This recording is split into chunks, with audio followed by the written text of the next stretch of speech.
আজকে বাবা আমরা মানিনি, আমাদের আজ পর্দা নাই দেশে, পর্দা নাই, পর্দা দেশের থেকে চলে গেছে। পর্দা আমরা তো ওয়াজে খারিফ ধর্মপ্রাণ মুসলমান ভাইগণকে পর্দার আড়ালে মা ভগ্নীরা কই, কিন্তু 14 আনি মুসলমান মহিলারা আজ পর্দার বাইরে, 14 আনি খালি বাইরে ঘুরে, পর্দা নেই বাবা। আমার মা ভানারা পর্দা করবেন, খবরদার বেপর্দা হইয়া নিজের জীবন নষ্ট করবেন না। আয়েশা রাদিয়াল্লাহু আনহা নবীজির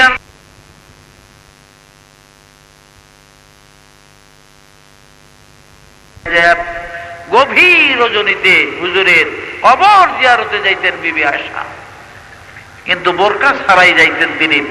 অনেক রাত্রিতে যখন মদিনা নীরব নিস্তব্ধ হয়ে যেত, কোনো মানুষ আর আনাগোড়ানে আসা যাওয়া করে না, তখন আস্তে আস্তে বিবি আয়েশা সিদ্দিকা যায়া রাসূল পাকের রওজা মুবারক জিয়ারত করতেন। এরপরে হুজুরের সাথে নবীজির সাথে আবু বকরের কবর যখন হয়, আবু বকর ইন্তেকাল করলেন, আর হযরত সিদ্দিক আকবরের আবু বকরের কবর যখন হয় নবীজির পাশে, তখনও বিবি আয়েশা গভীর রাত্রে একা একা যাইয়া হযরত রাসূল পাকের এবং বাবা আবু বকরের কবর জিয়ারত করতেন। এরপরে দ্বিতীয় খলিফা আমিরুল মুমিনিন সাইয়েদনা ওমর ফারুক রাদিয়াল্লাহু আনহু যখন ইন্তেকাল ফরমান, উমরকে যখন নবীজির পাশে দাফন করা হয়, কারণ রাসূলের কবর যেটা, এটা বাবা বিবি আয়েশা সিদ্দিকার ঘর। মেরাজের রাত্রিতে আল্লাহর নবীর বোরাক যখন বাবা উম্মে হানির ঘর, রাসূলের ফুফি আম্মা উম্মে হানির ঘরে নবীজি ঘুমিয়েছিলেন। উম্মে হানির ঘর থেকে বোরাকে উঠাইয়া জিবরাইল নবীজিকে বাইতুল মুকাদ্দাস ভায়া হইয়া আল্লাহর আরশে নিবেন রওনা হলেন। বোরাক মক্কা মুআজ্জামা থেকে হেরেমের দরজা থেকে প্রথম একটা কদম দিলেন, এই কদমে বোরাক 270 মাইল যাইয়া দাঁড়ায়। 270 মাইল যাইয়া বোরাক যখন দাঁড়াইছেন, নবীজি জিজ্ঞাসা করলেন, জিবরাইল এটা কি দুনিয়া না আসমান না জমিন, এটা কোন জায়গাতে এখানে বোরাক দাঁড়াইল? জিবরাইল বলে, হুজুর এটা দুনিয়ার জমিন। বলে এটা কোন জায়গা? বলে এই জায়গার নাম হলো ইয়াসরিব। এটা ইয়াসরিব নবী গো। বলে ইয়াসরিব কেন বোরাক দাঁড়াইল? বলে ইয়া রাসূলুল্লাহ, আল্লাহ পাকের হুকুমে এইখানে বোরাক থামানো হয়েছে, এই জায়গার নাম ইয়াসরিব। তবে ইয়া রাসূলুল্লাহ, ইয়াসরিব নাম কিন্তু কিছুদিন পর থাকবে না, এটার নাম বদলিয়ে যাবে। বলে কেন? বলে হুজুর আজ তো মক্কার লোকেরা আবু সুফিয়ান আবু জেহেলের গোষ্ঠীরা আপনার সঙ্গে দুশমনি করতেছে। আপনি মেরাজ থেকে আসিয়া মেরাজের কাহিনী, মেরাজের অবস্থা যখন এই কাফেরদের কাছে আবু লাহাব আবু সুফিয়ান উতবা মুগিরা সাহেবাত ওলিদের কাছে বয়ান করবেন, এরা সেদিন আপনার দুশমন হয়ে যাবে। আপনার দুশমন হইয়া দুশমনে এমন পর্যায়ে আসবে, একদিন এরা আপনাকে মারবার জন্য ষড়যন্ত্র করবে। তখন আল্লাহর হুকুমে এই মাতৃভূমি মক্কার জমিন ছেড়ে আপনাকে অন্য দেশে হিজরত করতে হবে। রাসূল গো, হিজরত করিয়া যেই দেশে আপনি যাবেন, যেই দেশে আসবেন, এটাই সেই দেশ। এই দেশের নাম ইয়াসরিব। আপনি হিজরত করে ইয়াসরিবে একদিন আসবেন। আর রাসূল গো, যেদিন আপনি হিজরত করিয়া এই ইয়াসরিবের মধ্যে আসবেন, সেদিন এই দেশের নাম হবে মদিনা বা মদিনাতুন নবী, নবীর শহর নামে এই দেশের নাম হবে। আজকে তো এই দেশের নাম ইয়াসরিব, কিন্তু আপনি হিজরত করিয়া এই দেশে যখন আসবেন, তখন এই দেশের নাম হবে মদিনা। ইয়া রাসূলুল্লাহ, আর আপনার বোরাক যেই জায়গায় দাঁড়াইছে, এই জায়গাটা হবে আপনার বিবি হযরত আয়েশা সিদ্দিকার ঘর। এটা বিবি আয়েশার হুজরা হবে, বিবি আয়েশার ঘর হবে। আর এই ঘরের মধ্যে আপনার কবর হবে, আপনার রওজা মুবারক হবে। বোরাকটা যেখানে দাঁড়াইছে, এই বোরাকের পায়ের চতুর্দিকের যেই চিহ্নটা, মাঝখানটা, এইটাই হবে আপনার রওজা মুবারক। এখানেই হবে আপনার পবিত্র কবর। সুবহানাল্লাহ। মিশকাতুল মাসাবিতে জিলদে আউয়ালে হাদিস আছে, বিবি আয়েশা সিদ্দিকা রাদিয়াল্লাহু আনহা তানার বাবা আবু বকরকে একদিন বললেন, ইয়া বুনাইয়া রাআইতু ফিল মানামি সালাসাতা আকমারান সুকুতান ফি হুজরাতি। আব্বা গো, আমি স্বপ্নে দেখেছি রাত্রিতে যে আমার ঘরের ভিতরে, আমার হুজরার ভিতরে 3টা চন্দ্র আসিয়া প্রবেশ করেছে। 3টা চন্দ্র আমার ঘরের মধ্যে প্রবেশ করেছে। ইযা তাওয়াফা সাল্লাল্লাহু আলাইহি ওয়াসাল্লাম ওয়া দুফিনা ফি হুজরাতিহি, যখন আমার দিনের নবী ইন্তেকাল করলেন আর আয়েশার ঘরে নবীজিরে দাফন করা হলো, কবর দেওয়া হলো। আকাল আবু বকরিন, আবু বকর বললেন, ইয়া আয়েশা, তুম হে গো আয়েশা, আযা ওয়াহিদুম মিন আকমারিকে, তোর ওই স্বপ্নের 3 চন্দ্রের 1 চন্দ্র গো আয়েশা, আজ আল্লাহর নবীরে তোর ঘরে রেখে গেলাম। 2য় চন্দ্র তোমার বাবা আমি আবু বকরের কবর নবীর পাশেই ঘরের মধ্যে হবে। 3য় চন্দ্র ওমর ফারুকের কবর নবীর এই পাশে, নবীর কবরের কাছে আমি আবু বকরের পাশে ওমরের কবর হবে। এই 3 জনের কবর এই ঘরে হবে। এটাই তোমার ওই স্বপ্নের 3 চন্দ্র গো আয়েশা। সুবহানাল্লাহ। ভাইরা আমার, আল্লাহর নবী সরওয়ারে কায়নাত হুজুর সাল্লাল্লাহু আলাইহি সাল্লামের রাওজা মুবারক বিবি আয়েশা রাসূলের কবরের কাছে গভীর রাতে জিয়ারত করতেন বোরকা ছাড়া। আবু বকরের কবরের কাছে বোরকা ছাড়া জিয়া আবু বকর এবং নবীর দুজনের কবর জিয়ারত করতেন। কিন্তু 3য় কবর ওমর ইন্তেকাল করলে, ওমর ফারুকের কবর যখন আবু বকরের পাশে হয়, তখন থেকে বিবি আয়েশা রাদিয়াল্লাহু আনহা তিনি গভীর রাত্রিতে জিয়ারতে যাইতেন, কিন্তু বোরকা পরিধান করিয়া যাইতে। সুবহানাল্লাহ। কেমন বোরকা? আমাকে সোনার বাংলার বান্দুরা বোরকা না বাবা, আমাকে সোনার বাংলার যে বান্দুরা বোরকা বুঝেননি, বোরকা গায়ে দেয় ঠিকই, কিন্তু সামনে জাপ উঠাইয়া রাখে। এটা একটা ফ্যাশন, এটা বোরকা না, এটা একটা ফ্যাশন ধরছে মিয়া সাহেব। এইটা এক কিসিমের একটা পোশাক নাদিল করছে, নাউযুবিল্লাহ। আপনি যদি মানুষের পরিচয় হইত চেহারাটা, কি করেন, কি বলেন? মানুষের পরিচয় কি? চেহারা না, মুখটাই তো মানুষের পরিচয়। আপনার চেহারায় যদি একজনে দেখলো, তখন শুয়োরে আপনারই বোরকা কিনে দেয়। বলেন, এটা শুয়োর যেটা বোরকা কিনে দেয়, বোর মুখ দেখি আসবো রাস্তাঘাটে, রাস্তা দিয়া বোরকা লাগাই দিয়া নামলো, বাসের মধ্যে 2টা বাস বোরকা সামনে ঝাপটা উড়িয়ে দিয়ে দিল। কারণ বাসের মধ্যে যারা বোধহয় হেগর লাগে দেখা তো দুরস্ত আছে, নাইলে গিল্লে গামিয়া সাপ বোরকা ঝাপ উঠাইলো। বলেন নাউযুবিল্লাহ। কেমন করে না এটা? আসমিয়ে লোকেদের অভ্যাস আছে। আমাদের দেশে এক আব্দুল লতিফ মৌলভী সাহেব ছিলেন, অনেক বোবা বউ বিবাহ করেছিলেন। বোবা কয়, ভাই তোর বুবি যে তো সালাক আমি জানি না, আমাদের খালি গেন 1 আঙ্গুল দেখায়, আর বাপের বাড়িতে একদিন থাকবো গিয়ে। বোবা তো ঘরে আর 1 আঙ্গুল দেখায়, বাপের বাড়ি যাইবো, একদিন থাকবো। তাহলে তো চল, আমি লগে যাইতেছি জ্যোৎস্না রাত্র। কই যখন মাঝামাঝি গেছি, আমার বাড়ি আর আমার শ্বশুর বাড়ির মাঝামাঝি পুরো রাস্তা গেছি, তখন বুবি 2 আঙ্গুল দেখায় আমার, কলে 2 দিন থাকবো। যখন শ্বশুর বাড়ির ঘাটায় গেছি গিয়া, তখন 3 আঙ্গুল দেখায় বুবি, 3 দিন থাকবো। শ্বশুর বাড়ির ওটার উপরে ভাড়া দিছে, তখন বুবি আমার দেখায় 4 আঙ্গুল, আমি 4 দিন থাকবো। ঘরের ভিতরে নিয়ে যাই, আমার বুইর আঙ্গুল দেখায় আইব না, রাখবো আমার বুইর আঙ্গুল দেখায়, আর যাবো না। তো ভাইরা, আজকে মুসলমানরা পর্দার নামে বুইর আঙ্গুল প্রদর্শন করতেছে, নাউযুবিল্লাহ। এটা তো বোরকার নামে বুইর আঙ্গুল দেখানোই মেসাব, নাইলে এই বোরকা পরা কি লাভটা হল?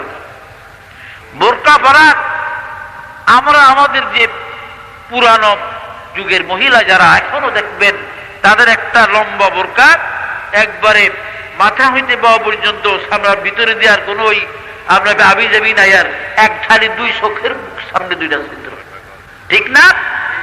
এটাই তো আসল বোরকা ছিল। পৃথিবী সারা বিশ্বের ভিতরে এই বোরকা শুধু আছে এখন বেলুচিস্তানের পাঠানদের ভিতরে আছে। আমি আফগানিস্তানও গেছি, বোরকা আছে, কিন্তু ওই বোরকা নেই। আফগানিস্তানের কাবুলিরও বোরকা ব্যবহার করে কাবুলদের ভিতরে আছে, কিন্তু শুধু পাকিস্তান সীমান্ত প্রদেশ যেটা, কারণ পাঠানরা সরকারের থেকে বিচ্ছিন্ন তারা। ওর ওই পাকিস্তান সরকার আইন মানে না, তো পাঠানরা থেকে আলাদা পাবে, ওরা আলাদা, ওদের কায়দা ভিন্ন। গরিব, এত গরিব তারা পাঠানরা, অত্যাধিক গরিব তারা। বহু কষ্ট করে হালাল রুজি থাকলে বেলুচিস্তানের সীমান্তের পাঠানরা হালাল রুজি করে। এই ভেড়া বকরি চড়াইব, কিছু গাছ গাছ আছে, সামান্য খাজুর গাছটা, কিছু খাজুর হয়, কিছু সরদা নামে একটা ফল হয় তাদের দেশে, আর মিশমিশ নামে একটা ফল হয়। এগুলা তারা বাজারে বিক্রি করে নিজেরা চাষাবাদ করে আর এই ভেড়া বকরির চাষ করে, এগুলির দ্বারা যা হয় তাদের। কিন্তু পর্দা, আমি প্রায় 9 দিন ছিলাম বেলুচিস্তানে দালবন্দিতে, পাঠানদের এলাকাতে। আমি 9 দিনের ভিতরে একটা 8 বছর 7-8 বছরের মেয়ে আমি বোরকা ছাড়া দেখি। 7 বছর 8 বছর একটা মেয়েকেও আমি পূর্ণ বোরকা ছাড়া দেখি না। কিন্তু আমি অন্য দেশের নাম কই না, আর কোথায় আমি এই ধরনের বোরকা দেখি। তো ভাইরা, বোরকা আজকে উঠে গেছে গিয়া। বোরকাই যদি পরিধান করলো, তার মুখ ছিল মানুষের, কোন বাড়ির মেয়ে, কার বউ, তাইলে মিয়া সবাই আমার মারা এই বোরখাটা পরে লাভ হলো কি? অনুরোধ মায়েরা আমার, সুন্দরভাবে নিজের শরীর ঢাকা রাখবেন, কারণ আল্লাহ কোরআনে বলেছেন, বিসমিল্লাহির রহমানির রহিম, ওয়ালা তাবাররুজনা তাবাররুজাল জাহিলিয়াতিল উলা, বেপরদা হয় না নারী, পর্দার বাহির যায় না, ইচ্ছা করে আপন শরীর বেগানারে দেখাইও না। তো মহিলাদেরকে পুরুষের উপরে সর্দার বানাইছেন। ব্রাহ্মণবাড়িয়াতে গত বর্ষ আমার মাহফিল ছিল অষ্টগ্রাম। ব্রাহ্মণবাড়িয়া কাবা মাওলানা মরহুম তাজুল ইসলাম সাহেব মাদ্রাসা, এখন যে সদর যিনি মাওলানা ইউনুস সাহেব রহমত, উনি বহু বড় বুজুর্গ আলেম, বয়স 100-র উপরে। উনি দুঃখের সাথে বললেন যে ব্রাহ্মণবাড়িয়াতে কিছুদিন পূর্বে পেপারে উঠছে, মহিলারা মিছিল বের করছে। ওই গ্রামীণ ব্যাংক নিয়ে যারা গবেষণা করে, আর বিভিন্ন রকমের এই যে আপনার কি বলেন, এই যে আপনার ব্যারাক ম্যারাক বানাইছে, ওই সকল মহিলারা মিছিল বের করছে যে স্বামীর কথা মানব না, ঘরের মধ্যে রইব না, ভাঙ্গা ঘরে থাকবো না, স্বামীর কথা মানব না। তারা ভাঙ্গা ঘরে থাকতো না, আর বালা ঘর বানাইব নিজেরা, স্বামীটা মিলাতো না। আজকে অবস্থা। আমি তো বলি একজন স্বামী ছাড়া মহিলার জীবনটা একটা মাঝি ছাড়া নৌকার অবস্থা যেমন, ঠিক এই অবস্থা। মাঝি ছাড়া যদি মাঝি না থাকে, ডেমরা ঘাটে, ফতুল্লার ঘাটে কত নৌকই তো বান্ধা থাকে, যেই নৌকার মাঝি নাই, যে সাহেব বাবাকে হিলার মাথার মধ্যে ভাড়া দেয় গিয়ে, এরা ফাড়া দেয় দিয়ে আড়ে, কেউ ডাকও দেয় না। কিন্তু মাঝি থাকলে ডাক দেয়। মাঝি সারা নৌকা আর স্বামী সারা মহিলার একই অবস্থা। স্বামী যদি অন্ধ হয়, বোবা হয়, ল্যাংড়া লুলা হয়, তবে তার মেসাব কে একটা গার্জিয়ান আছে, তার আর একটা খুঁটা আছে। আজকে কয় যে বাঙ্গা করে থাকতো না, স্বামীর কথা মানতো না। আপনারা কি এটার পক্ষপাতী মেসাব? আমি মনে করি আবার আল্লাহ বলেছেন যেটা, রাসূল যেটা বলেছেন সেটা মানতে হবে আমাদের। আল্লাহ নবী বলেছেন আর রিজালু, আল্লাহ বলেছেন আর রিজালু কাওয়ামুনা আলা নিসা, পুরুষ জাতিরা হলো সরদার মহিলাদের উপরে, এটা আল্লাহ পাক করেছে। আজকে মিয়া সমান অধিকারের দাবিদার নওয়াজ। তো মায়ের আমার পর্দায় থাকবেন, বেপর্দার কোন লাভ নাই, দাম নাই। কিরকম? 2 ভাই, তো ছোট ভাইটা একটু চালাক বেশি, গাছের কলা পাকছে, বড় ভাইয়ের ছোট ভাইকে ভাই আমি ভাগ করবো, কর। বড় ভাই আবার ধৈর্য সহ্য বেশি, ভাগ করে দেখি পাকা পাকা ভালো বড় কলা, চাপ্পা কলা ছোট ভাইয়ের নিছে, আর বড় ভাইয়ের কাঁচায় পাকনায় কিছু মিল করে দিয়ে দিছে। তো বড় ভাইয়ে কাজকর্ম করে রাস্তা দিয়ে পাইকারি একজনের কাছে বিক্রি করে এই সমস্ত। ছোট ভাইয়া রাত্র 3টা বাজে বউরে জাগাইছে, বলে উঠগো কালার কলা সিল্লাতে সুন্দর করে কলে কালা আবার সিলবেন কি লেগা কলায় কথা কইস না, জানাস না কলেজও পরীক্ষা চিনি মাইখা নেমো। ছাত্র মন মেজাজ দিয়ে ভালো না জ্ঞান দিয়ে করা করি গো পরীক্ষার দখল মকল করতে পারে না। ওরা দুপুরে পরীক্ষা দিয়ে নামবো, কত ছিলবো, আমি শুইলা একবারে চিনি মাইখা লইয়া যাবো, খালি পয়সা দিয়ে কিনবো আর গলার দিব আর খাইয়া মানে কয়তো ঠিক আছে। জামাইবু দুজনে রাত্র 3টায় কলা ছিললাম, চিনি মিনি মাইখা গিয়া কলেজের, কারণ মেইন গেটে মুখ ফাতের মধ্যে না বইলে বেচা কিনা ভালো হইব না, আগে যাওয়ার লাগে যাইয়া বসে রয়েছে। তো ছাত্ররা তো 9টা 10টায় কলেজে আসেন, একবেলা পরীক্ষা দিয়া বেলা 10, 12টা 1টা বাজে লামে লাইবা, তখন কিছু খায়, আগে তো কিছু খাইই আসে। বৈশাখ জ্যৈষ্ঠ মায়া গরমের দিন দুপুর পর্যন্ত রোদ্রের তাপে কলায় পানি ছেড়ে দিছে, কলায় পানি ছেড়ে দিছে, আর পানি ছাড়লে কলার রক্ত থাকে নামি আসে, লাল হয়ে গেছে। আরো চিনি মাখছে, মাছি যে ধরছে ও 2 হাতে মাছি খেতে কুলায় না, কারণ মাছির আবার একটা পাওয়ার আছে।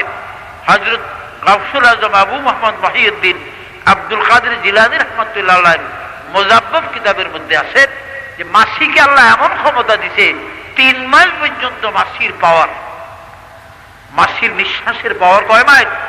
3 মাইল পর্যন্ত। কার ঘরে ভাওয়ালের কাঁঠাল ছলাইয়া খায় 3 মাইল দূরের থেকে মাছি বলতে পারে। আপনি চাইেন কাঁঠালের দিনে এটা কাঁঠাল ছলাইছে ভাঙছেন না, কই থেকে জানি মাছি আয়া বলে, ঠিক নাও মাছি আয়া বলে। আমি একবার আমার ছোট মাইয়া ছিল, বড় হয়েছে ভাইয়া, এই মায়ারে দিছি তাসলিমা নাম, এটা খালি কাঁঠালের খুব পাগল, ছোট্ট আসলে কাঁঠাল খেতেও বাত মুত খাইব না, অনেক কাঁঠাল তো 2 হাতে খায়, হাতে ভরে, আর মাছি যে ধরে তাই বলে এটারে মা আমার মা এক এটারে মশারি ঠালিয়া দেয়, এটারে মশারি ঠালিয়া মশারির মধ্যে বয়ে দেন, এলে মাইরা লিব মাছি, বড় বড় মাছি। কারণ মাছির ক্ষমতা কয় মাইল? 3 মাইল। শকুনের ক্ষমতা আছে 100 মাইল পর্যন্ত, মুজাব্বাব কিতাবে আছে 100 মাইল দূরের থেকে শকুন বলতে পারে যে আজকে বেলপাড়া এই বছর কার্তিক মাসে কয়টা গরু মরব, কোন মরছে জাগান চৌহদ্দি সব কিছু জানে। আর মিস্টার কুত্তার ক্ষমতা আছে 1 মাইল পর্যন্ত, কুত্তার নাক কেমন সরস, 1 মাইলের ক্ষমতা কুত্তায় রাখে। এই রাত্রির অন্ধকারে কোন জোফের আড়ালে খাল পাত বা কোথাও রাস্তার কিনারে কেউ যদি পায়খানা করতে বসে আগ দিয়ে বইয়ে, কুত্তায় কইতে পারবো যে হ্যাঁ বইছে কোন জায়গার, এই জায়গার দাগ নম্বর, চৌহদ্দি নম্বর, খতিয়ান, তৌজি নম্বর ঠিক মতো দেখবেন আয়া বসে কুত্তা। কুত্তার এমন পাওয়া। রাত্রিতে অনেক সময় মহিলারা বাচ্চাদেরকে পায়খানা করতে উঠানে লইয়া যায়, বাড়ির উঠানের নামাই ঘরে, উঠানে নিয়ে বসিয়া দিয়া একটা বাতি দেয়, বাজার দর কুফি লিয়া তুই বইয়া থাক, আমি পানি আনি গিয়ে তোর লেগে বদিত করে। কলে মা কুত্তা আইব, না বাজার আইব না, কোন আইব আনারি করে না, তোমার কাছে একটু ডাক দিয়ে দেখি তু কোন আরে বাজার নাই, কই জানি গেছে গিয়া, তুই বয় কুফি ধরিয়া আমি বদনি আনি। এই মায় ফিরা কুলা এরকম মা ওই যে আয়া বসে লেঙ্গুল লাগতে আছে, আয়া বসে, ঠিক নাও? কারণ 1 মাইল পর্যন্ত কুত্তার ক্ষমতা আছে। আর মাছির ক্ষমতা কয় মাইল? 3 মাইলের ক্ষমতা লইয়া মাছি এমন ভাবে ধরছে এর চিনি মাখা কলার ভিতরে, অহন মাছি খেদেও কুল পায়রা বেচারা। ছাত্ররা পরীক্ষা গেলাম, সে কিরে কিরে গুলি এরকম দেখে গাপ করলো, ভাই কলা ছিলাম, ওদের এমন করছেন চিনি মাখছিলাম, ভাই চিনি মাখছিলাম আপনাকে ভালো লেগা, আমাকে ভালো লেগা, এমন সুন্দর কলা নষ্ট করছো, খারাপি মাইরা রাখবো না কিছু, যা কে খাইব তোর এই কলা? আল্লাহ তো প্যাকেট করিয়ে দিছেন, আল্লাহ তো এটাকে পর্দা দিয়ে দিছে, প্যাকেট করে দিছেন। হ্যাঁ দিছে না, যে দরকার হয় কিনা নিজে খুইলা পর্দা খুইলা খাইব, তোরে মাতবরি করতে গেছে কে? গ্যাসও দেখেন তো নেই, সেনেটারি অফিসার দেখলে মারবো তো মারবো, জরিমানা দিয়ে মরবি বেটা, এটা ফালাইয়া বাজ্যা গিয়া কি করবো? আর ফালার ছাড়া কোনো উপায় নাই। কারণ সিনেমাকে শিল্লা বাজার ফতুল্লার বাজার কলা আনলে আপনারা কিনবেন, মেয়েছিলাম শুইল্লা আনলে তো কিনবেন না। আবার কলা একটা কলা টান দিয়ে ছিললে যদি কদ্দুর ফাঁক হইয়া যায়, বলে এটা বদলিয়া দিয়ে নিতাম না। কেমন কয়নিও তোরে কে কইছে মাতবুরি করতি? ভাইরা আমার, রাত্রি হয়ে গেছে। মা কাঁদলে বড় ছেলের জিজ্ঞাসা করে, তোর ছোট ভাইয়ের খবর কি, কেন আমার ছেলে আসে না? বলে, মামার কলা তো বাজারে বিক্রি করি না, রাস্তায় পাইকারি বিক্রি করেছি। ছোট ভাই তো কলা নিয়ে কলেজ গেইতে গেছে, এখনো তো আসে না। রাত্রি দিকান্তে গানতে গেছে। মা বড় ভাইরে ঠগাইয়া বাসিয়া বাসিয়া বড় বড় পাকা কলা চিনি মাখিয়া বাজারে নিয়েছিলাম। মাগো, বাজারে এই শিলা চিনি মাখা কলা কেউ খরিদ করে না। মাসি বরিয়া বরিয়া নষ্ট হয়ে গেছে। মাসি বড়া ছোলা কলা বাজারে কেউ বিক্রি যায় না, কেউ কিনে না, বেচতে পারি না, ফালাইয়া দিয়ে এসেছি। মনে রাখবেন, আমার মা ভাড়ারা ওই চিনি মাখা ছোলা কলা যেমন দুনিয়ার বাজারে কেউ খরিদ করে না, দুনিয়ার বাজারে বিক্রি যায় না। বেপরদা নাফরমান মহিলা গোলাপ কিয়ামতের মরু ময়দানে আল্লাহর জান্নাতের বাজারে বিক্রি যাবে না। পান খায় না, সের হিলায় না, लब हिलाना चाहिए।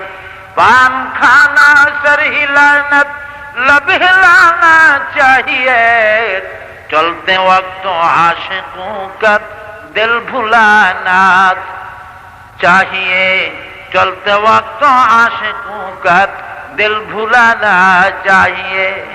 रास्ता रास्ता नाके मिनुआर, काने झुनुआर, पाए गुलवार, हेलती जुलती चलती है। रास्ता रास्ताয় ঘুরে পুরুষ को জাহান্নামী करता है। যে সকল মেয়েরা পাতলা মিহিন শাড়ির, আজকাল তো মাশাআল্লাহ নাউজুবিল্লাহ ব্লাউজ বুঝে কয়েকদিন পরা লাগতোই না কেউ। হ্যাঁ, পাকিস্তান আগে যে ব্রিটিশ আমলের যে ব্লাউজ মহিলারা গায়ে দিত, সুবহানাল্লাহ, কত বড় ব্লাউজ আছে। আমার মায় দেয় এগুলি। আমার পরিবারও মাঝে মাঝে গোলমাল করতে চায়, বলে কি আনা নাকি বুড়ো হয়ে গেছি না আমি। আসলে বুড়া না, তোরা তো মৌলবীর বউ, তো তার কি আর মোবাইল টেন্ডা নেয়। তখন ঠিক হয়ে গেছে, একটু অনেক বয়স্ক হয়েছে, তখন আর মাঝে মাঝে বেতাল করতো। বলে ওই যে হেরা কিরামের এগোটা দরকার না, আমাকে বড় দরকার। আবার খলিফাও বড় ভাজি। খলিফাটা কি বানান, যেরুম কাজে হেরুম বানান, আধুনিক কিছু না কিছু করে হয় খলিফার নাম হয়েছে। কারণ আধুনিক করতে পারলে লাভ। তুমি আসাব আসলে 14 ব্লাউজ বানাইতো আগে 1 গজ 2 গজ, আপনার 1.25 গজ দিয়া। এরপর আইলো 1 গজ। আয়াবর্ষি মেয়ে সব 14 গিরা, 12 গিরা, 10 গিরা, 6 গিরা দিয়েও বানায়। আস্তে আস্তে আইব 4 গিরা, 2 গিরা, এরপর আর ব্লাউজ লাগবে না। কি কর, কমতে কমতে আর ব্লাউজ লাগবে না, দরকার নাই, আর না বানিয়ে পারা যাবে। অনুরোধ, আমার মা বোনেরা, বেপরদা হইয়েন না। কারণ পর্দা নিশি মায়ের সন্তানরা, বাচ্চাগুলি আলেম হবে, আল্লাহর ওলি হবে, আউলিয়া দরবেশ বুজুর্গ হবে। বলে সুবহানাল্লাহ। হযরতে গাউসুল আজম আবু মুহাম্মদ মহিউদ্দিন হযরতে আব্দুল কাদের জিলানী রাহমাতুল্লাহ আলাইহি, হযরত আব্দুল কাদের জিলানী রাহমাতুল্লাহ আলাইহি, তার বাবা ছিলেন কে? আবু সালেহ মুসাদ্দিক রাহমাতুল্লাহ আলাইহি। ওনার জীবনী আছে খুব সংক্ষেপে। উনি জিলানী নদীর কিনারে আল্লাহর ইবাদত করে, একদিন খিদা লাগছে খুব, দেখে যে নদীর পার উজু করতে যায় একটা আনার ফল, একটা সেব ফুল ভাইসা যাইতেছে। উনি মনে করে যে পয়সা মিশিয়ে যাইব, আমি গরিব মানুষ খাইয়া লাই।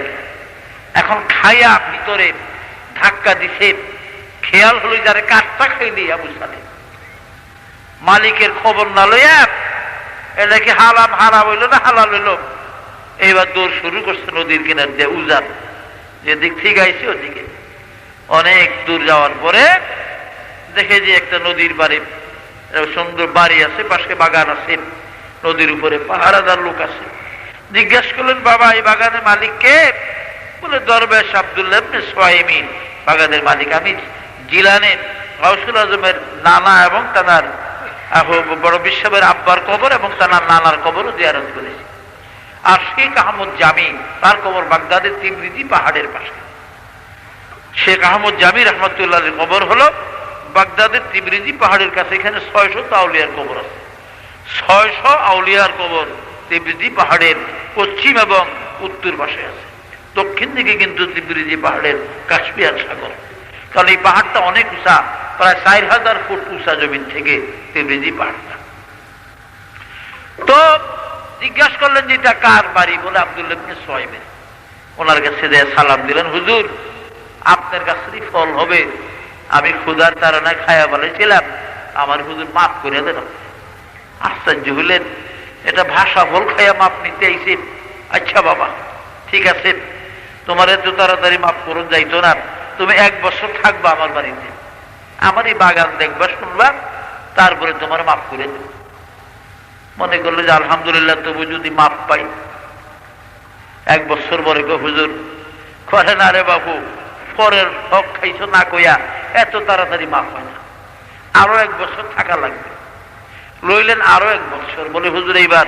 বলে না মিয়া, দরবেশ মানুষ, পরের মাল হক খাইছো, মাপ করন যায় না, আরো 1 বছর থাকবে। 3 বছর পরে বলে হুজুর এখন? বলে হ্যাঁ এখন মাফ করা যায়, তবে একটা শর্তের উপরে। কি শর্ত? আমার একটা মেয়ে আছে, মেয়েটি আমার লেংরা, হাঁটতে পারে না, লুলা, হাত নাই। মেয়েটি আমার বোবা, কথা বলে না। মেয়েটি অন্ধ, চোখে দেখে না। মেয়েটি বধির, কানে শুনে না।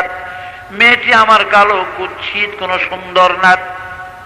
আমার এই ল্যাংরা, লুলা, বধির এবং কালো, কুৎসিত, ধেন্দা, বোবা মেয়ে যদি বিবাহ করার জন্য রাজি হও, আবু সালে তোমার ফলের দাবি মাফ করে দিব।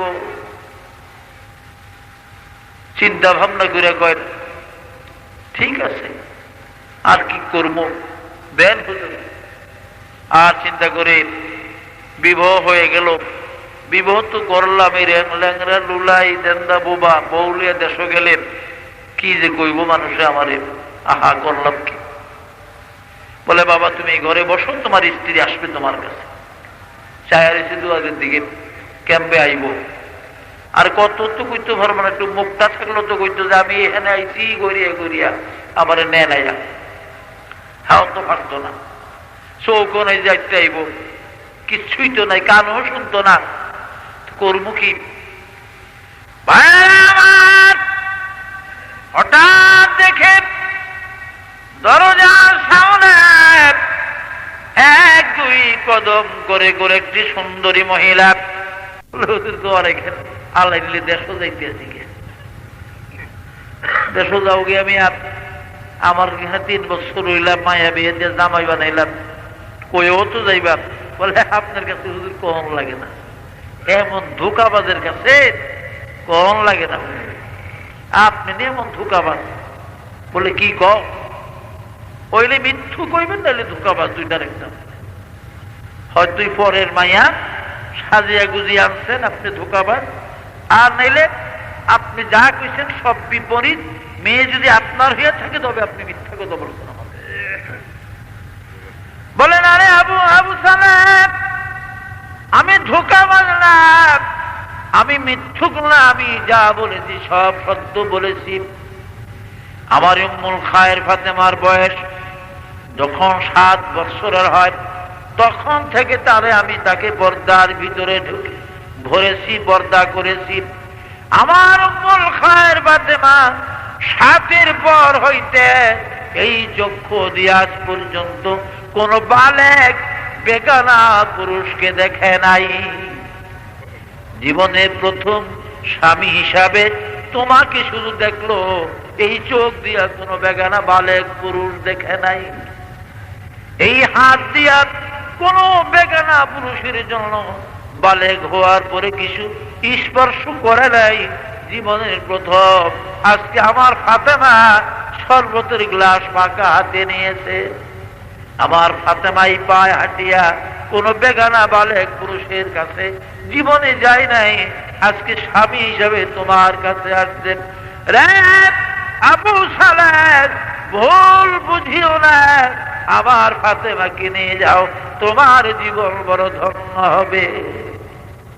বলে হুজুর আমি সৌভাগ্যশালী, বুঝলাম ভালোই হয়েছে, তবে 3 বছর আমারে কেন ঘুরাইয়া রাখলে? 3 বছর ঘুরাইলেন কেন? যে বছর আসছিলাম মনে চাইছে মেয়ে বিবাহ দিয়া জামাই বানাইবেন, বিদায় করে দিতেন বানায়া বিবাহ দিয়া, 3 বছর ঘুরাইয়া রাখলেন কেন? এবার দরবেশ আব্দুল্লাহ ইবনে সুহাইমি বলেন, রে আবু সালেহ শোনো, 3 বছর কেন ঘুরাইলাম?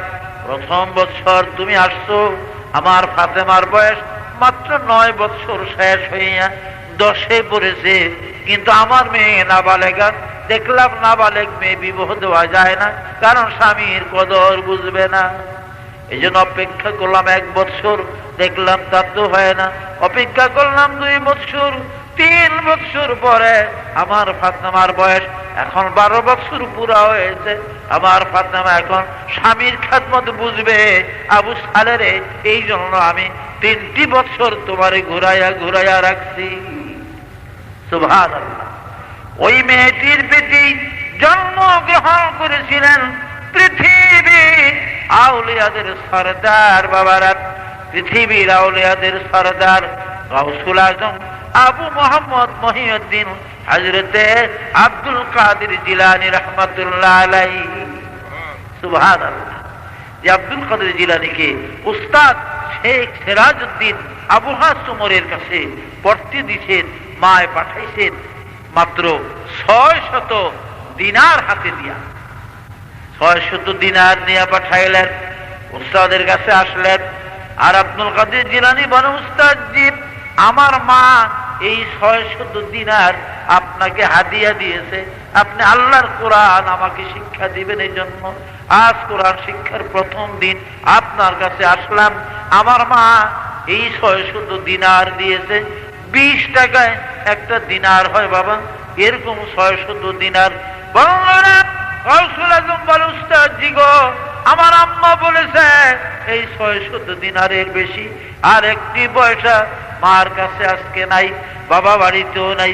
600 কেন, 6 লক্ষ দিনার যদি এই সময় আমার আম্মার কাছে থাকতো, আম্মা বলেছে ওই 6 লক্ষ দিনার আপনাকে দিত, যেহেতু আপনি আল্লাহর কালাম আমাকে শিক্ষা দিবেন। বলে সুবহানাল্লাহ। আর আমাকে দেশের মাশাআল্লাহ ভাই, যদি বাচ্চারা ছেলে মেয়েরা দেখো, বাবা হুজুরে কালকে আমারে সিভারার সবক দিব, হুজুরের 10 টাকা দিবেন আর বাতাসা কিনে দিবেন। কলে যা ওই দোকান তোলে বাতাসা বাকি লইয়া যাই দেখো। আর হুজুরের কই 10 টাকা দিবি কে হুজুরের? দলান কয়টা বানাইব হুজুরে এত টাকা? যাও কিছু দিয়া দেব। 8-এর দিন দেখা করতে, 8-এর দিন বাজারের দিন দেখা করতে। এলা ফতুল্লার বাজারও না ফাগলা বাজারও? কোন বাজারে তো দেখা করবো? বাজারের নাম কয় না, বাজারে দেখা করতে। যদি কোনো কারণে হয়তো ভুলে চুকে হুজুর হয়তো বারফতুল্লার বাজারে গিয়া উঠছেন, দেহ হইয়া উঠছেন, বেচারাই কিন্তু আলেম মানুষ ওই মনও নেই এগুলি। কি হুজুর ঘুমায় না বুঝি? হ্যাঁ বলারে সিভারা সবক দিচ্ছেন, ঘুমায় না। দিমো কিছু দিমো, কি আরবে না তোর টেহা দিয়ে আপনারা মৌলবেরা কি আরবো টেহা দিয়া? জুয়া খেলাইব আর কি, না তাস খেলাইব? আলী কারামুল্লাহ ওয়াজহুব কোরআন শরীফ পড়েন, জবরের জায়গায় জের পড়ছেন, তিনি ভুলেন। এক বৃদ্ধ ইহুদি রাস্তা দিয়া যায়। ইহুদি তো আরবের মানুষ, কোরআনের ভাষা বুঝে, আরবি বুঝে। আলী কারামুল্লাহকে বলে, আলী রে, ও আলী, এইখানে জবর লাগাইয়া পড়ো, জের হবে না। জের পড়লে ভুল হবে, জবর দিয়া পড়ো। ইহুদি চলে গেছে, বৃদ্ধ ইহুদি। কিছুদিন পরে ইহুদি মৃত্যুর বিছানায় ছটফট করে, কত কিছু মনে চায় খাওয়ার জন্য, পায় না, পয়সা নাই।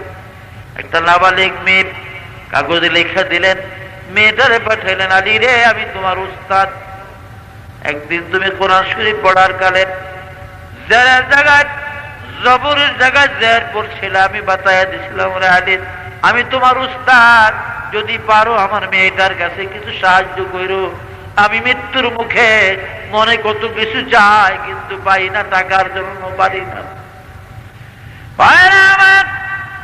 আলী কারামুল্লাহ ওয়াজহু কাগজ নিয়ে রাসূলের দরবারে চলে গেলেন। নবী গো, কুরআন শরীফ পড়ার কালে জেরের জায়গায় জবরের জায়গায় জের পড়েছিলাম ভুল করে, ইহুদি আমাকে বাতিয়ে দিয়েছে, বৃদ্ধ ইহুদি।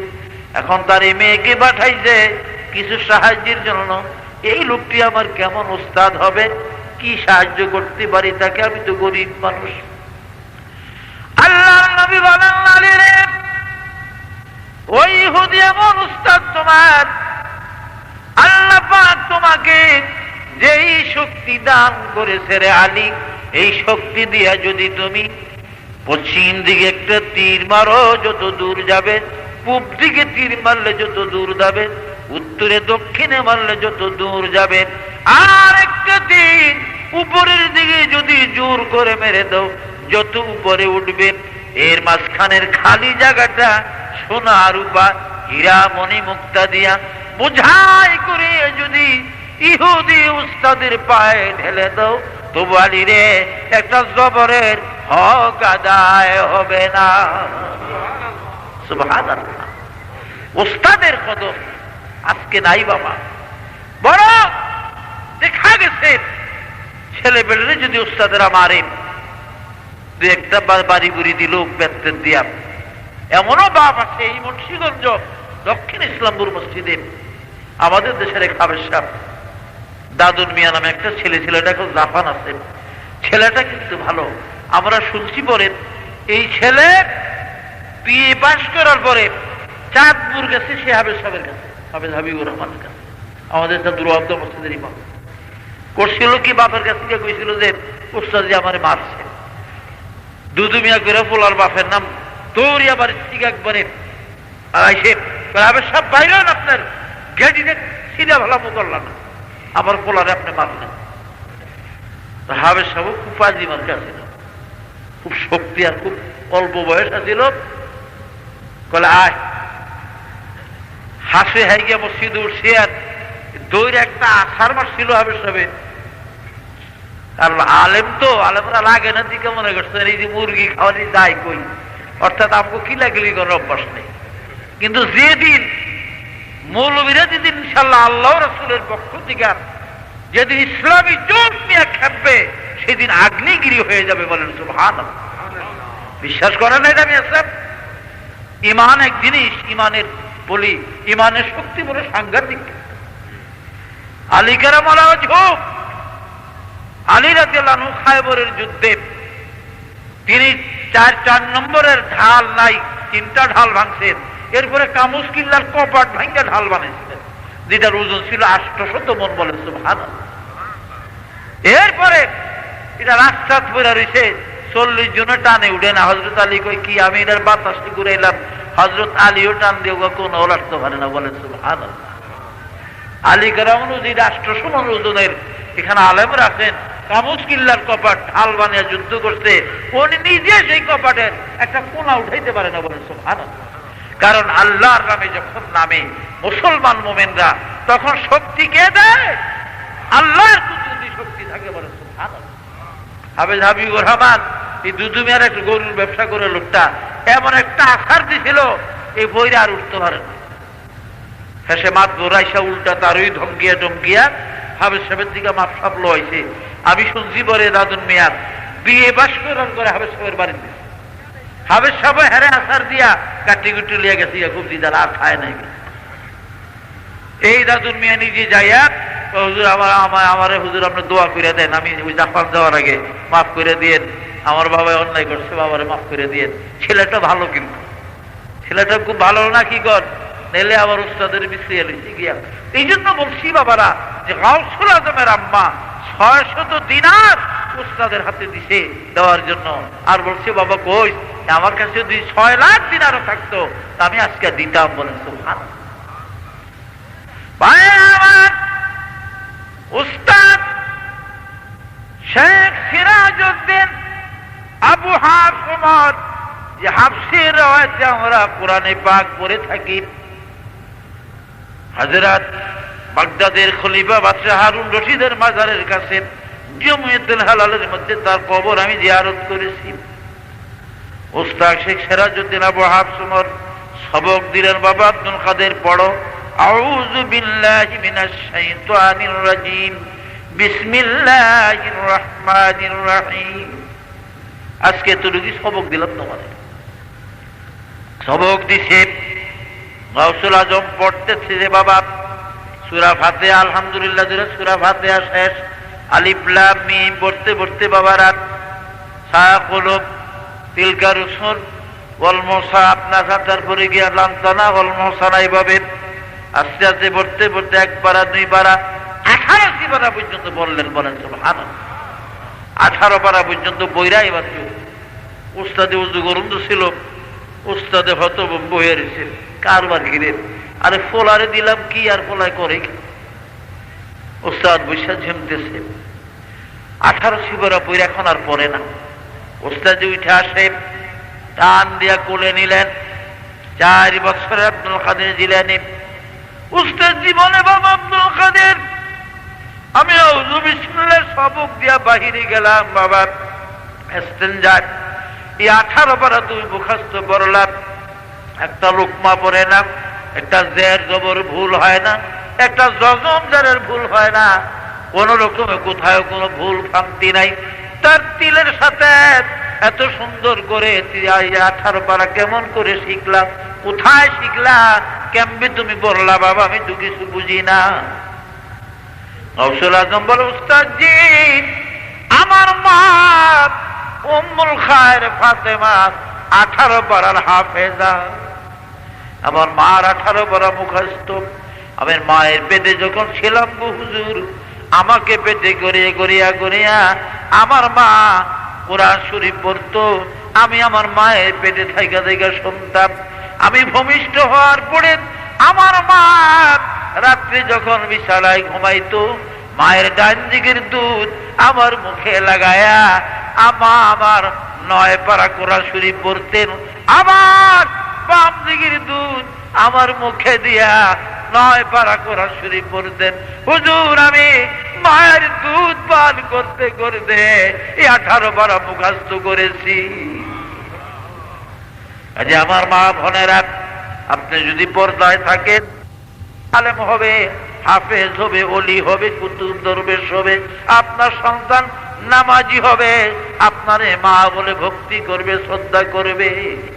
আজকে তো মায়ের ভক্তি নেই, মারে বুড়ি কয়, বাবারে বুড়া কয়, কয় নিও। ইনশাআল্লাহ আমার মনে হয় না কোন আলেম কোন হাফেজ মা বাপকে বুড়া বুড়ি করে ডাকে, মনে হয় না। কারণ আমার মায়ের বয়স প্রায় 92-93 হয়ে গেছে। আল্লাহর রহমতে আমি মা কে ডাক দিলে আবার পোলা বাইলে আসে, কলে আব্বার এই বুড়া মারে মা কে বলায়, আপনি শরমও করে বলা মস্কারি করে কয় আর কি, আপনি শরম করে না, একের মা কইয়া আমার জোরে ডাক দেন। আমি বলে হা মা, আমার মা, মার কাছে সন্তান সবসময় একই রকম বলে সুবহানাল্লাহ। কেউ ঠিক না, মারে যত্ন করেন, মার খিদমত। আর মায়েরা যদি পর্দানিশীল হয়, মায়েরা ভালো হয়, কারণ মায়েরা তো ফ্যাক্টরি, যে ফ্যাক্টরিতে মাল হয়, প্রোডাকশন হয়, ফ্যাক্টরি যদি ঢাইস যদি খারাপ থাকে, ঢাইস দেখেন নাই যে হারিকেনের চিমনি বাল্ব এগুলা যদি ঢাইসের ভিতরে গোলবাল থাকে, তাহলে চিমনি ব্যাকে হয়ে যায় না। আমি স্যার ঢাইস ভালো না হইলে হ্যাঁ তখন সেখানে অসুবিধা হয়। অনেক সময় যে ইটা বানাইবার যে ঢাইস আছে, ফর্মাগুলা যে ইটা বানায়, যে আপনাদের তো দেশে ইটার জন্য বিখ্যাত। সুতরাং আগে তো এত হইতো না। আমি মুন্সিগঞ্জ মসজিদের ইসলামপুরের ইট কিনতে আমার মনে আছে, আমি একবার ফতুল্লার দিকে কি জানি বলে জাজিরার দিকে হামিদ মিল্কি আসছিল, ফটিক মিল্কি হামিদ মিল্কির বাড়িতে অনেকদিন আগে পাকিস্তানা বলে, আমি সেখানে গিয়ে মিল্কিরা ছিল তখন ঈদের বড় কেন্দ্র আসলো যে না হাজি সাহেব জাজিরা হামিদ মিল্কি ফটিক মিল্কি, এখানে দেখতাম যে ঈদ, কারণ ওইখানকার ঈদ তখন এত ঈদ আসছিল না, পরে আস্তে আস্তে আপনাকে এখানে ঈদের ব্যবস্থা হয়। তো ভাইরা আমার, আর মনে আছে এই ফতুল্লা একবার ঈদ কিনতে আইসা বলে আমার আব্বা যান কোন জৈনপুরের হুজুরে ওয়াজ করছে, বাদ পরে গেছে, পরে আমার আব্বা ওয়াজ করছিল মাওলানা বশিরুল্লাহ চাঁদপুরের, এই ব্রিটিশ আমলের কাহিনী। তো চিন্তা করেন ঈদের ভিতরে দেখবেন অনেক সময় দুই একটা একটু উষা নিচা তাল বেতাল, কারণ ওই ডাইসে যেটার ভালো লাগছে না যাইয়া পরিষ্কার না কইরা দেওয়াতে দেখেন না, পরিষ্কার করে আবার বালি দিয়ে এটারে ধুইয়া লয়, ঠিক না? বালি মানে পানি দিয়া তো না, বালি দিয়া পরিষ্কার করে আবার দেয়। সুতরাং সন্তান ভূমিষ্ঠ হয়, সন্তান হয় মহিলাদের পেটে, এই পেটটা কত সুন্দর হতে হবে, কত নিখুঁত হইলে সন্তান ভালো হবে। আজকাল তো মাশাআল্লাহ গাউসুল আজম মায়ের পেটের দিকে 30 পারা কোরআন শরীফের হাফেজ হয়ে দুনিয়া আসছে, আর অহংকার সন্তানগুলি মায়ের পেটের দিকে বৈরাগীর গীত লইয়া নামে। কি ওলামেনি 3 বছরের বাচ্চা আউযু বিসমিল্লাহ কইতে গেলে কান্দে, কিন্তু মাশাআল্লাহ বৈরাগীর গীত ঠ্যাং লাইরা লাইরা সাদের লাউ বানাইলো মোরে বৈরাগী, নাউযুবিল্লাহ। একটু অনেকে বলা এর বৈরাগীর গীত কইতে রকমতন, আর যদি সুরাবন না সুরাবর্ত না আমি সব আশ্চর্য। সুতরাং অনুরোধ, আমার মা ভগ্নী করে আপনারা পর্দা করবেন, এটার জন্য আপনারা দায়ী থাকবেন। আপনারা চেষ্টা করবেন, চেষ্টা করলে অবশ্যই তারা পর্দায় থাকবে, ঠিক না? পুরুষরা তো হলো তাদের সর্দার, পুরুষরা তো সর্দারি যদি দিয়ে দেন, আজকাল পারে না কারা? যারা যৌতুক নিয়ে বিবাহ করছে তারা পারে না স্ত্রীকে কন্ট্রোল রাখতে, কারণ হেরা নিজেরা গোলাম হয়ে গেছে। শ্বশুর বাড়ির খাট ফালক, শ্বশুর বাড়ির সবকিছু, শ্বশুর বাড়ির জিনিসপত্র কবে জানি বিবি বোঝামাইদা লইয়া যায় গিয়া, এই ডরে কিছু কয় না। এই জন্য ইসলামে যৌতুক হারাম শ্বশুরের কাছে। হুজুর সাল্লাল্লাহু আলাইহি ওয়াসাল্লাম বলছেন, চাইয়া যারা মেয়ের বাড়ির থেকে কিছু নিব, হেরা ইহুদি হইয়া মরুক, এরে নাসারা হইয়া মরুক, তারা আমার উম্মত না তাদের সাথে। কারণ মান তারাকা সুন্নতি ফালাইসা মিন, রাসূলের সুন্নত তরিকা যেটা, যারা আমার সুন্নত তরক করবে, আমার সুন্নতের তরিকা তরক যারা করবে, সুন্নতের ভিতরে থাকবে না, তারা আমার উম্মত না, আমার সাথে তাদের কোনো সম্পর্ক নেই। তাহলে যৌতুক লওয়াটা কি নবীর সুন্নত? বাবা, নবীর সুন্নত নেই, নবীর সুন্নত নাই। না, খেয়াল করেন আজ হিসাবে যৌতুক লওয়াটা রাসূলের তরিকার বাহিরে, এটা বিরুদ্ধে। আজ অনুরোধ, আমার মা ভগ্নীরা একটু কষ্ট করবেন দুনিয়াতে। দুনিয়া তো কষ্টের জায়গা। আল্লাহ নবী বলছেন, আর দুনিয়া সিজনুল মুমিন, এটা মুমিনদের জন্য একটা জেলখানা দুনিয়া, ও জান্নাতুল লিল কাফের, কাফেরদের জন্য দুনিয়া বালাখানা, মুমিনদের জন্য একটু কষ্টই হবে। ফাতেমা রাদিয়াল্লাহু আনহা, হযরত ফাতেমা একদিন আলী কারামুল হুজুর কাছে আবদার করলেন, স্বামী গো, মা খাদিজা মারা যাওয়ার পরে আমার মা খাদিজা ওই মরা মায়ের গায়ের একটা জামা গায়ে দিয়া আপনার সাথে আমার বিবাহ বন্ধন হয়। আমার হাসান জন্ম নিল দুনিয়ায়, হুসাইনের জন্ম হলো, এই পর্যন্ত পারলেন না একটা নতুন জামা আমারে বানাইয়া দিতে। তবুকের যুদ্ধে রওনা করেছে আলী, মনে বড় ব্যথা পেলেন, শর্মিন্দা হইয়া গেলেন, শরম পাইলেন, চলে গেলেন যুদ্ধে। যুদ্ধ শেষ হয়ে গেল। এদিকে বাবা হাসান যাইয়া দৌড়াইয়া নানার কাছে বলে দিয়েছে, নানা গো, ও নানা, বাবা যান যুদ্ধে যাওয়ার কালে আম্মা এটা নতুন জামার আবদার করছে। মা বলার সাথে সাথে বাবার মলিন মুখ লইয়া যুদ্ধে চলে গেলেন। নবীজি ভালো মন্দ কিছু কয় না। 3 দিন হয়ে গেছে, রাসূল ফাতেমার বাড়িতে আসে না। হযরত ফাতেমা বলেন, হাসান, তোর নানা বিদেশে সফরে গেলে আমার সঙ্গে দেখা না করিয়া যায় না। বিদেশ থেকে আসিয়া, যুদ্ধের থেকে আসিয়া আগে আমার সঙ্গে দেখা না করিয়া মসজিদে নববীতে পর্যন্ত যায় না। রে হাসান, আজকে 3 দিন হয়ে গেল, বাবা যান আমাকে দেখতে আসে না, আমাদের বাড়িতে আসে না। যা যে বল আসবার জন্য, আমি চোখের পানি রাখতে পারি না। হাসান যা বলেন, নানা কেন আপনি আমাকে বাড়িতে আসেন না? মা আপনার জন্য কাঁদে, কেন মাকে দেখতে আপনি যান না 3 দিন ধরে? নবীজি বলেন, হাসান যা, তোর মা হাতে আমারে বলে দিবি আমার আলীর মনে নতুন জামার আবদার করে যে দুঃখ দিছে রে হাসান, যে পর্যন্ত আলী ফাতেমারে ক্ষমা না করে, আলীরে ফাতেমা খুশি না করে ক্ষমা চাইয়া, ওই পর্যন্ত আমি ফাতেমার মুখ দেখতে যাব না। ইমাম হাসান আসিয়া মার কাছে বললেন, আম্মা গো, নানা জান বলছে আর বলে আমাদের বাড়িতে আসবে না, আপনি বাবার কাছে নতুন জামার আবদার করে মনে ব্যথা দিয়েছে। আলী কারামাল্লাহু ওয়াজহু বাড়িতে আসলেন, যুদ্ধ শেষ। অন্যান্য দিন যুদ্ধের ময়দান থেকে তিনি দ্রুত গতিতে ঘোড়া চালাইয়া বাড়ির ভিতরে আসিয়া ঢুকিয়া যায়, কিন্তু আজকে মনটা ভালো না, বহু দূর ঘোড়া থেকে নামিয়া ঘোড়ার লেগাম ধরিয়া টানতে টানতে আসতেছে। ফাতেমা দরজার কিনারায় দাঁড়াইয়া আছে। ভিতরে যখন প্রবেশ করলেন, যাইয়া সালাম দিলেন, কদম বসি করলেন, নিজের হাতে ঘোড়াটা যথাস্থানে বাসে বাঁধিয়া রাখলেন, আর তীর তলোয়ার ঢাল কামান গুলা নিজের হাতে রাখলেন, আলীর গায়ের লোহার পোশাকটা নিজের হাতে খুলিয়া রাখলেন, আর পাথরের উপরে দাঁড় করাইয়া আগেই পানি গরম করে রাখলেন।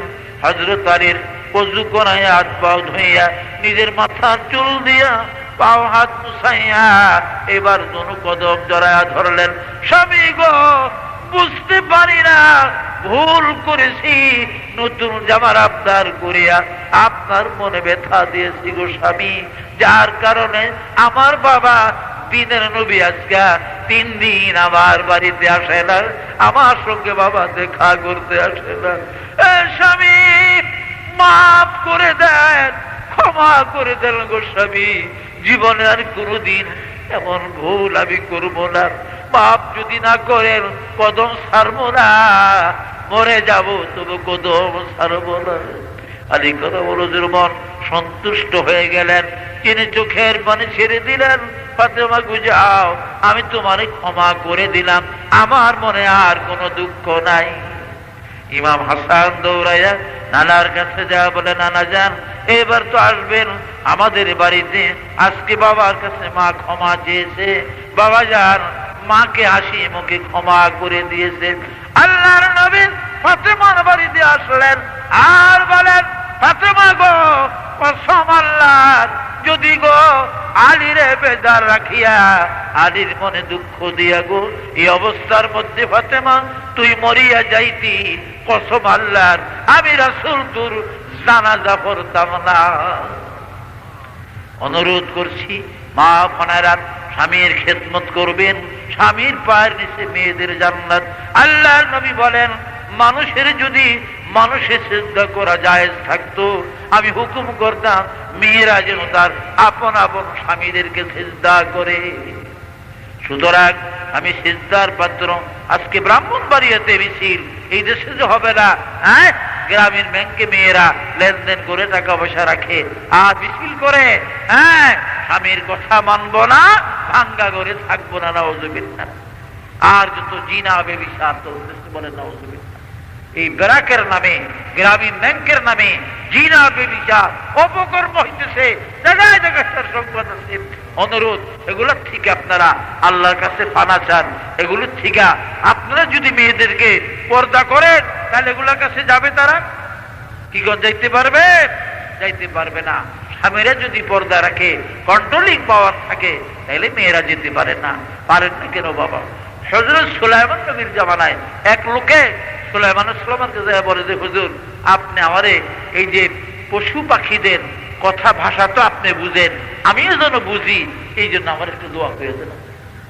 আমরা আদবের কিতাবে বোধহয় জাওহারুর রবি নামক জাওহারুল ফিকার ভিতরে পড়েছি, আদবের কিতাবে ঘটনাটা। মন্তিকাতুত তাইর বলা হয় আরবিতে, চিড়িয়ার গুলি আর কি, অর্থাৎ পাখিদের, পশু পাখিদের, জীব জানোয়ারের ভাষা বোঝার জন্য।